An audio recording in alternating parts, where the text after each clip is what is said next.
Hello, you're watching World Talks on TVP World. My name is Sascha Fahrbach. Polish farmers are taking to the streets of Warsaw on Friday to protest the EU-Mercosur trade deal, voicing fears that cheap imports from South America could hurt local agriculture. Across the EU, there's still no unity, as France, Hungary and Ireland are also opposing the deal. French President Macron has made it clear that Paris will vote no. The fate of the agreement now rests with EU ambassadors who are set to vote on it on Friday. Now, Italy's support could tip the balance. Joining us now to discuss the economic and political stakes is Paweł Wojciechowski, former Polish finance minister and president of the Institute of Public Finance. Good to have you on the program. Welcome.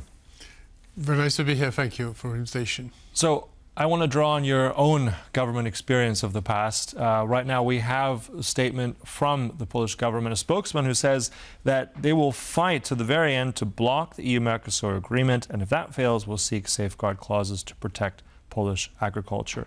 How successful will that kind of statement be? How successful will those farmers today in Warsaw be? Will they be heard?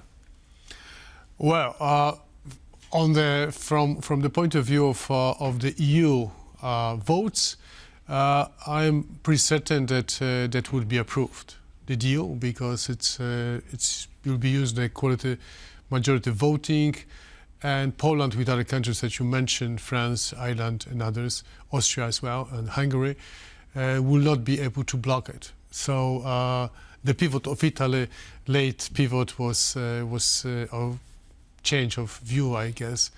That means that probably will not be able to stop the deal to go through, and therefore there will be more and more discussions how to implement this in the future. And from the point of view of Polish stance on that, obviously, you know, Poland is always open for all the free trade agreements, and but all the free trade agreements, such as this one is a classic one, are such asymmetrical in nature. So some industries win, some loses. And depending on the structure of your industry, there is different winners and losers. For Germany, which small agriculture sector and heavy industry and machinery, automotive industry and chemical, that will be winners because there's 35% tariff from Mercosur today imposed on that. But agriculture is very small. This is completely the opposite in Poland and France and Ireland, where agriculture is a much bigger sector. Poland, for example, has 20% share in poultry, 11% in beef production. France as well is heavy on that, in cattle, but also, you know, sugar, you know, ethanol products. So altogether, the shock or disruption is uneven. And this is what Prime Minister Tusk is saying, you know. We want to protect because from the level of the economy, although there will be slight gains overall, even for the Polish economy, just a little bit, maybe on zero. But of course, the gains will be shifted somewhere else. But at the same time, you talk about this asymmetry, and I understand that. But at the same time, if you look at the actual contribution of GDP for farming in Poland, I think it's roughly around 3%. But at the same time, you mentioned those winners, the German automotive industry. Mm-hmm. But what do we say about the certain supply chains, many of those that are actually based in Poland? Now, I'm not saying that that's going to account for everything, but is it then completely justified that Poland loses with this, or is it just simply that the full, let's say, ideas and prospects haven't been fully explored here? The cost-benefit analysis shows that we are pretty much on zero in terms of GDP growth, slightly growth of exports, but it's not as much as in Germany, who would be the main beneficiary of that deal. But again, the way that is structured our economy and you know, with all the automotive suppliers of parts to multinationals and other industries, the in the global value chains, which is the added value, is actually happening, actually is contributing mostly to the large multinationals, which actually dominated by other actors, like, you know, big companies in Germany. So even the Polish suppliers would benefit through employment, through some income, but the size of income and profits is much smaller for those who are supplying parts than for those who are producing cars. Mm-hmm. So the first, the companies who are multinational corporations who dominate, you know, Polish supply chain in Poland would be benefiting mostly much more than you know, smaller companies here. But of course, you have to say altogether, you know, this deal is good for the European Union as a whole, because it diversifies the trade agreements, the trade flows, and provides some stability. And it's well structured, you know, because there is transition periods with quotas, like 99,000 quota for tons of for beef quota to protect some of the disruption that will happen in the beef market, and therefore that would be some mitigation that is proposed, and transition periods to conclude the, you know, zero tariffs, you know, for most of the products. Yeah, and on those safeguards, I'm just curious, explore more of those. As you said, Poland has a certain large percentage, as you said, poultry. There's also the concern with beef. There's dairy, sugar, etc. But also, in your economic experience, realistically, do you see, I mean, the fear is that all these products would come from Brazil, from Argentina, would flood the market, specifically Poland. How realistic really is that at this point? I mean, this wouldn't happen overnight. I mean, these transit times are long. Even if there was trade to occur, how realistic is that a scenario? Well, but there's actually protective measures that have been undertaken in this deal, which is the quota system. Up to a certain level, of course, there is zero tariffs. You know, the question is how much of this beef that will come from Brazil or Argentina will affect the pricing. The problem with the pricing is it's not very sensitive it's very sensitive to the, you know, you